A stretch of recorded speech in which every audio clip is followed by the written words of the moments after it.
remove the battery and service door.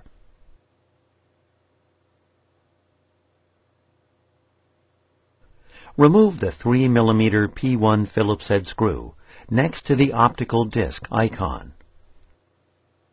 Use a small flat-bladed tool to push out on the metal tab on the rear of the optical drive to partially eject the optical drive from the base enclosure. Grasp the optical drive bezel and pull the optical drive out of the optical drive bay.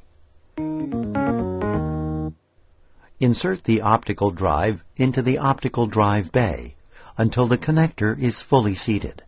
Replace the 3mm P1 Phillips head screw to secure the optical drive to the base enclosure.